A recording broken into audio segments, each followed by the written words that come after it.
मेरी ननद को उसके पति ने इतनी बेरहमी से पीटा कि वो अपने आंसुओं और जख्मों के साथ ससुराल छोड़कर मायके लौट आई।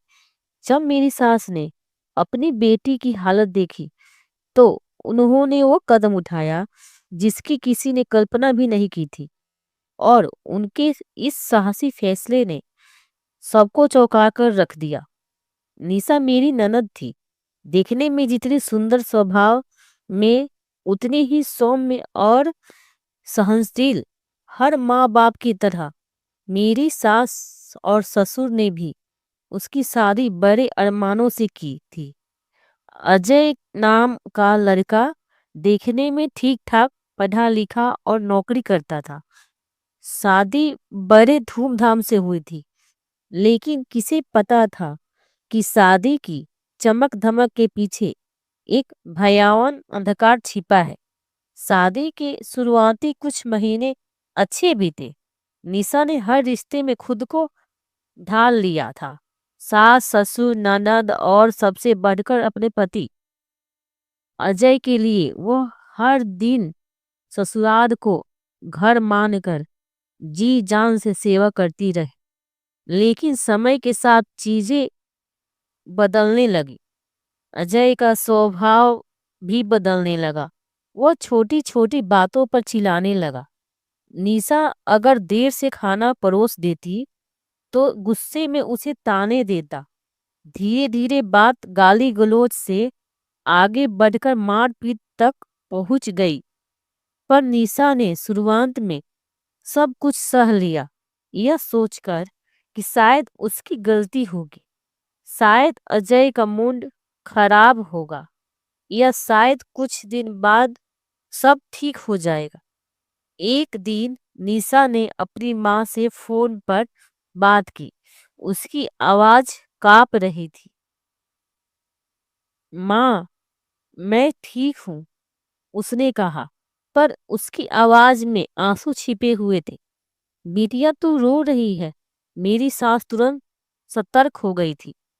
नहीं माँ, कुछ नहीं, बस तबीयत थोड़ी खराब है, निशा ने झूठ बोला।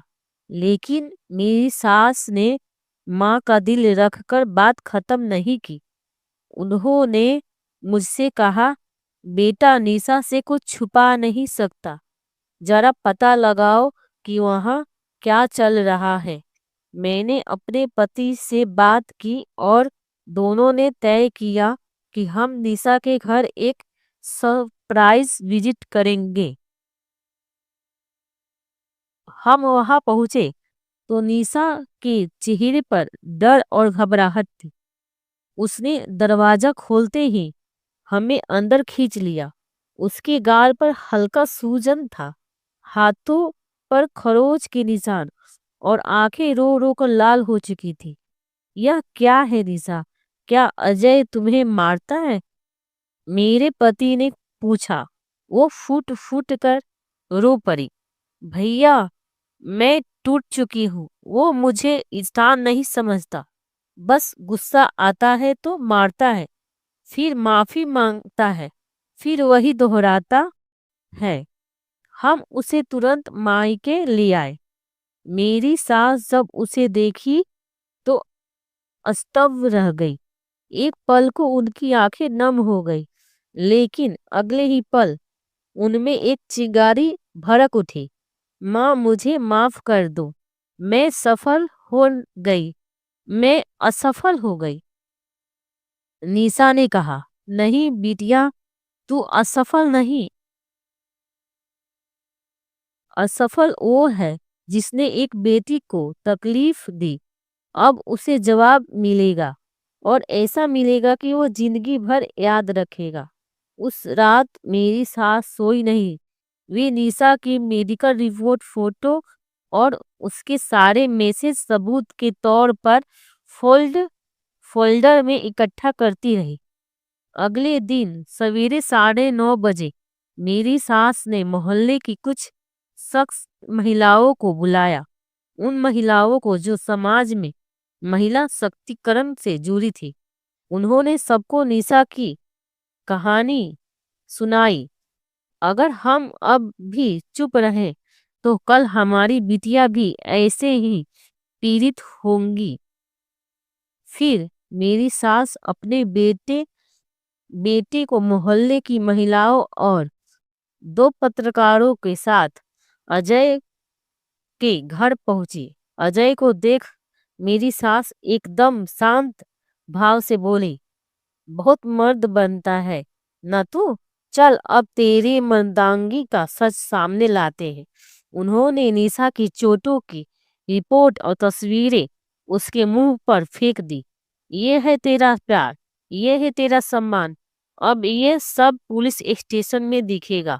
सासू माँ ने पहले से महिला थाने में कंप्लेंट दर्ज कर रखी थी। अजय को गिरफ्तार कर लिया गया। मोहल्ले की औरतें तालियां बजा रही थी, कुछ भावुक हो उठी थी। आज अगर हर सास ऐसी हो जाए तो बहुओं और बेटियों की जिंदगी नर्क न बने। एक बुजुर्ग महिला बोली, एक दिन जेल से संदेश आया, अजय निशा से मिलना चाहता है। निशा ने बहुत सोचा, फिर मिलने जाने का फैसला लिया। जेल की सलाखों के पीछे जब अजय उसे देखा तो वो बहुत बदल चुका था। चेहरे पर पछतावे की लकीरें थी, आंखों में नमी थी। अजय ने हाथ जोड़ लिए, माफ कर दो निशा, मुझसे बहुत बड़ी गलती हो गई और मैं कभी तुम्हारे साथ ऐसा नहीं करूँगा। एक मौका और दे दो, बस एक बार। निशा अंदर से हिल गई, उसकी आंखें भी भर आई। वो याद करने लगी शादी की वो पहले दिन जब अजय ने कहा था, मैं तुम्हें कभी रुलाऊंगा नहीं, और फिर ये दिन आ गया था। निशा की आंखों में आंसू आ गए, पर वो कमजोर नहीं थी। उसने अपना केस वापस ले लिया, पर यह वापस लेना उसकी मजबूरी नहीं, बल्कि एक इंसान को सुधारने का मौका देना था। कुछ दिन तक सब कुछ सामान्य लग रहा था। अजय का बर्ताव भी पहले जैसा नहीं था। उसने मुझसे अच्छे से बात करनी शुरू कर दी थी। कभी कभी तो खुद से चाय बनाकर ले आता। मेरी तबीयत का भी ख्याल रखने लगा था। मुझे लगा शायद अब सब ठीक हो जाएगा, शायद मेरा घर अब टूटने से बच जाएगा। लेकिन यह सब सिर्फ एक झूठा दिखावा था। कुछ ही हफ्तों में उसका असली चेहरा फिर से सामने आने लगा। वही बेरुखी, वही चिल्लाना, छोटी छोटी बातों पर अपमानित करना, और फिर रातों को घर से बाहर रहना। मेरी सहने की सीमा अब पार हो चुकी थी। एक और रात जब उसने फिर बिना वजह मुझे अब शब्द कहे और कमरे से बाहर धक्का दे दिया, मैं देर रात खुद से सवाल करने लगी, क्या यही मेरा भविष्य, क्या यही है मेरा हक। उस रात मैंने एक बड़ा फैसला लिया। सुबह होते ही मैं बिना किसी से कुछ कहे सीधे वकील के पास चली गई। अब मैं अजय से तलाक लूंगी। दोस्तों, आप ही बताएं कि निशा ने अजय से तलाक लेकर सही किया या नहीं।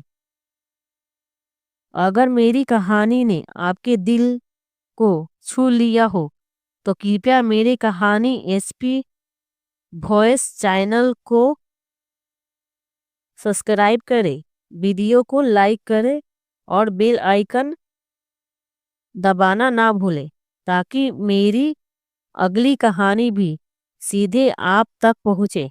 आपका साथ ही मेरी ताकत है। धन्यवाद।